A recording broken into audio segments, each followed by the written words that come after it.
75 მმ f2 Sony E-mount full frame ავტოფოკუსი არა სტაბილიზაცია და 62 მმ-იანი ფილტრის ზომა. იყიდიდი თუ არა ასეთ ლინზას სულ რაღაც $170. მაქსიმალური აპრიჩა არის f2, მინიმალური აპრიჩა არის f16. როგორც გითხარით, Sony E-mount-ისთვის full frame angle of the view არის 32 გრადუსი, მინიმალური დისტანცია ფოკუსირებისთვის გახლავთ 75 სანტიმეტრი, optical design 10 element in 7 groups, diaphragma blades არის 9 და ეს ყველაფერი იწონის სულ რაღაც 328 გრამს. გაუმარჯოს მეგობრებო, მოგესალმებით, როგორ ახართ? იმედია კარგად ხართ, იმედია ხოძე ხართ.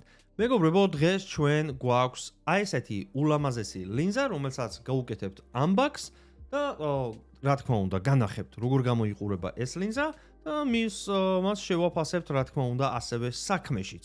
ეს ლინზა გახლავთ, მეგობრებო, TT Art Sen. ასე ქვია, ეს გახლავთ ახალი ლინზა ამ ბრენდისგან, რომელიც როგორც აღნიშნე არის ავტოფოკუსით 75 მმ-იანი და სულ რაღაცა 330 გრამი. მოდი გავხსნათ, უბრალოდ გახსნელია, მაგრამ თავიდან გავხსნათ ეს ყველაფერი და ვნახოთ რა დევს შიგნით. ანუ, ჩვეულებრივად 5 საბუთები, რეკლამები, როგორც გინდათ ისე თქვით და შიგნით გვაქვს ჩვენ ლინზა, მეგობრებო. დააკვირდით, როგორი პატარაა ეს ლინზა. მაგალითისთვის, მე თქვენ განახებთ Sony-ს 50 მმ-იან ლინზას, აი ესე გამოიყურება 50 მმ-იანი და ეს გახლავთ 75 მმ-იანი. ეს გახლავთ 1 და 4, ეს გახლავთ 2 და 0. აი ასე. უფრო ახლოს ამ კონკრეტულ ფოკალთან ალბათ იქნება 85 მმ-იანი Sony-ს ლინზა, რომელიც გვაქვს და 85 მმ-იანი ლინზა გამოიყურება აი ასე. რა თქმა უნდა, ეს გახლავთ 1 და 4-იანი, ეს გახლავთ 2 და 0-იანი. სიმძიმეშიც ძალიან დიდი განსხვავება, მეგობრებო. მესმის რომ ფოტოგრაფიისთვის არის ეს ორივე ლინზა, არ ვიცი ახლა გიმბოლით რატო უნდა ირბინო ამით, მაგრამ ამით ნამდვილად ვირბინე გიმბოლით. ლინზა მერწმუნეთ, ნამდვილად არ გამოიყურება იაფასიანად, ძალიან კარგი ხარისხის ჩანს ჯერჯერობით, ნამდვილად არის მასში რკინის ელემენტებიც, არ არის პლასმასისგან აწყობილი ლინზა, ძალიან კარგი და მყარია, არაფერი ყანყალებს. რა მოყვება ლინზას? მოყვება ლინზ კეპი, მეგობრებო, ასევე მოყვება ლინზ ჰუდი, რომელიც, რა თქმა უნდა, პლასმასისგან არის, არაფერი განსაკუთრებული, უბრალოდ განსაკუთრებული მას აქვს მხოლოდ ფორმა, ცოტა მოუთკუთხედო ვარიანტია, როგორც წესი ჩვეული ვარ, რომ უფრო მრგვალი არის ხოლმე, მომრგვალებული. ასევე უკან გვაქვს ესეთი კეპი, რომელიც, მეგობრებო, რომელშიც მოთავსებულია აი ესეთი რაღაცა, საიდანაც მე ეჭვი მაქვს, რომ შეგიძლია გააკეთო აპდეიტები. აი გვაქვს Type-C, სავარაუდო Type-C შესაერთებელი, შემდეგ კომპიუტერში და საჭიროების შემთხვევაში თუ დაჭირდა, მას შეუძლია გააკეთოს აპდეიტები. სხვა დანარჩენ კომპონენტებს, რაც ახლია ჩვენს ლინზასთან, ეს გახლავთ 2, ესე რომ ვთქვათ, რგოლი, ერთი გახლავთ ფოკუსირებისთვის, რაც ძალიან სასიამოვნოა, ჯერჯერობით, ძალიან სასიამოვნო მოსახმარია, ძალიან რბილად გადადის და გადმოდის, არც ისეთი რბილია, რომ შეიძლება უცებ გადაგიცდეს, კონტროლილებადი სირბილი აქვს და რაც შეეხება აპრიჩას ბეჭედს, ეს გამოიყურება აი ასე. ერთადერთი პრობლემა, რაც შევამჩნიე, პრობლემა თუ შეიძლება ჩაითვალოს $170-იან ლინზაში, გახლავთ ის, რომ მას არ აქვს ლაკი. ანუ მისი მოძრაობა სულ შესაძლებელია და მაგალითისთვის, რომ მქონდეს ავტოზე დაყენებული და კამერიდან მართო ეს ლინზა, შეიძლება უბრალოდ ხელი მოგიხვდეს და გადავიდეს 16-ზე. აი ეს არის ერთადერთი, რაც სიმართლე რო გითხრათ, არ მომეწონა, მაგრამ კიდევ ერთხელ განმეორდები $170-ში, არ ვიცი რა გინდა რომ გააკეთო, საბა. რაც შეეხება თვითონ ამ აპრიჩას ბეჭედს, მეგობრებო, მას აქვს ძალიან სასიამოვნო კლიკის ხმა. აი, მოусმინეთ. ძალიან კარგი კლიკის ხმა აქვს და კიდევ ერთი რამ, რაზეც მინდა თქვენი ყურადღება გავამახვილო, არის ის, რომ როდესაც გიყენია ავტოზე, ის ანუ ავტოს არ გადაცდება, მეგობრებო, ის გაჩერდება ავტოზე. უბრალოდ შენ შეგეძლება ახლა უკან გადაიტანო ეს აპრიჩა და გადაიტანო F2-ზე, მაგრამ როგორც კი მოვა F2-მდე, ის აღარ წავა, ანუ წრეზე არ მოძრაობს, აქვს სტარტი და ფინიში, რაც ძალიან კარგია. ეს ლინზა, როგორც ფოტოსთვის არის კარგი, ასევე ვიდეოსთვისაც კარგი აღმოჩნდა. ახლავე განახებთ, რავს გულისხმობ ამაში. რა თქმა უნდა, მე უფრო ვიდეო ვარ ვიდრე ფოტო, ამიტომ დავაყენე ეს ლინზა A7-4-ზე 75 მმ-იანი TT Artisan Sony A7 IV gimbal-ზე.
მოდით მეგობრებო, ერთად ვნახოთ ამ კონკრეტული ლინზით გადაღებული სურათები და ერთად შევაფასოთ, რამდენად კარგია თუ არ არის კარგი. როგორც აღვნიშნე, ეს სურათები გადაღებულია A7 IV. ნუ ამინდი არ იყო ხა მაინც და მაინც საუკეთესო, მაგრამ მაინც მე ვფიქრობ ცოტა დრამატული სურათები გამოვიდა, მაგრამ ნუ აქ უფრო იმაზე მქონდა აქცენტი გაკეთებული, რამდენად კარგად იჭერდა ფოკუსს. და ფოკუსი იჭერდა დამერწმუნეთ A7 4-ზე ფოკუსი იჭერდა ძალიან კარგად. ერთადერთი რამ, მოდი გავხსნათ სურათები, ერთადერთი რამ, რაც შევამჩნიე, რაც Lightroom-ში შევიტანე ეს სურათები, იყო აი ეს ოდნავ ყვითელი დაყვება აი აქ. აი თუ დააკვირდებით, აი აქ დაყვება ყვითლები და ყველა იყო ფოკუსში მეტნაკლებად. არ ვიცი. ყველა ეს სურათი ფოკუსშია. ერთხელ არ ქონია პრობლემა ფოკუსირების, ყველგან აი დეტალებიც ძალიან კარგად არის გამოკვეთილი, დააკვირდით. წვიმა, გრძელი წვიმები, იცი შენ გრძელი წვიმები? არ იცი. ეს სურათი გადაღებული აქვს აი-ას, ჩემზე. ყველაფერი არის ფოკუსში, გადაღებულია 2-დან 0-ით, 250 სისწრაფე და 250 ISO. მე ვფიქრობ, ძალიან ნორმალური სურათია, ყველაფერი არის ფოკუსში. დეტალებით ძალიან კარგად არის გამოკვეთილი. არ ვიცი, $180 თუ $170 მეტი რა სურათი უნდა გადაგიღოს. მოდი, აი აქ ვნახოთ ერთი. აი ესეთი პატარა დეტალი. ძალიან ლამაზია, მე თუ მკითხავთ. ძალიან ლამაზი ფოკალია. აი ბოკა გამოიყურება აქ ასე. ნუ ეს არის დღის შუქზე გადაღებული, ასე რომ მე მგონია ძალიან კაი ბოკა არის. მოდი, აი ეს სურათიც ვნახოთ. აქაც მოდი შესაძლებლად. მოდი შესაძლებლად ჩვენ გამოვიყენოთ ეს რა სურათია 85-იანი. ეს გახლავთ 85 მმ-იანი, მეგობრებო, მარცხენა მხარეს, აი აქ 85 მმ-იანი Sony-ს კამერა, Sony-ს ლინზა უпростоრად და ეს გახლავთ 75-იანი. 75-იანი. გაუზუმოთ. არ ვიცი, თქვენ თვითონ შეაფასეთ ბოკე თუ ბოკა როგორ გამოიყურება. აი, ეს არის 75-იანი, ეს არის 85-იანი. მოდი ვნახოთ 50 მმ-იანი შემთხვევაში როგორ გამოიყურება. ეს არის 50 Sony-ს 50 მმ-იანი, ეს არის ისევ და ისევ 75 მმ-იანი. ძალიან კაი. მოდი ვნახოთ ასევე აი ესეთი სურათიც ვნახოთ. და აქეთ ვნახოთ აი ესეთი სურათი.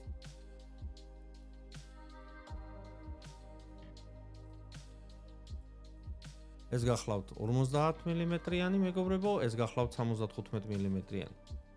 ძალიან კაი. Approve.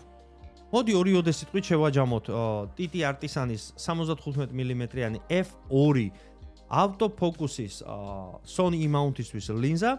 ნუ, ფასიდან გამომდინარე, ძალიან კარგი ფასი, ხარისხიდან გამომდინარე, ძალიან კარგი ხარისხი და პერფორმანს რაც შეეხება, როგორც სურათში, ასევე ვიდეოში თქვენ თვითონ ნახეთ, ძალიან კარგი პერფორმანსია. ერთადერთი რამ პერფორმანსზე რაც შეიძლება ამ ლინზას დაუწუნო, არის ის, რომ 2-0-იანია და არა 1-4-იანი, სხვა შემთხვევაში ძალიან კარგი ლინზა არის. ასევე კიდევ მაგალითისთვის ხელით თუ იღებ, ნუ სტაბილიზაცია ლინზას არ აქვს, რაც სიმართლე გითხრა, არც ისე დიდი პრობლემაა, დღევანდელ კამერებში უკვე არის სტაბილიზაცია. ნუ კარგი იქნებოდა რომ ქონდა, მაგრამ $160, ნუ ახლა შენ ძალიან ბევრს ითხოვ. და ყველაზე ალბათ მე ვფიქრობ ყველაზე დიდი პრობლემა თუ ხელით იღებ ფოტოების დროს განსაკუთრებით აი ეს მომენტი რომ სულ ტრიალებს ეს არ მომეწონა და ჩამკეტი რო ქონოდა უკეთესი იქნებოდა თან არ ამგონია გაძნელებოდოთ ჩამკეტის დაყენება სულ ეს არის და ეს ავტოფოკუსი კარგი მართლა კარგი ავტოფოკუსი ქონდა როგორც ვიდეოში ისევე ფოტოში ბოკას რაც შეეხება თუ ბოკეს რაც შეეხება მისაღებზე უკეთესი, რავი, რა შეიძლება მეტი ითქვას. კიდევ ერთხელ უღრმესი მადლობა TT Artisan-ს რომ მოგცა საშუალება გავგვეტესტა ეს კონკრეტული ლინზა. ჩემგან 10-დან 10, ნამდვილად გულწრფელად ყველას გირჩევთ, ლინკი იქნება აღწერაში, ლინკი გახლავთ affiliate ლინკი, თუ გნებავთ გადაბრძანდით და შეიძინეთ, თუ არ გნებავთ ჩემი affiliate ლინკით შეძენა არც ეგ არის პრობლემა, არაფერი სასწაული მე აქედან არ მრჩება. უბრალოდ თქვენ რომ შეიძენთ რაღაცას, რაღაცა პროცენტი დამერიცხება მეც, ნუ ამით დამეხმარებით მეტი არაფერი. მადლობა რომ მიყურებდი და რავი, გისურვებ წარმატებებს. თუ მოგეწონა ეს ვიდეო, დაალაიქე, გამოიწერე არხი და შევხვდებით მომავალ ვიდეოებში. Peace amigos.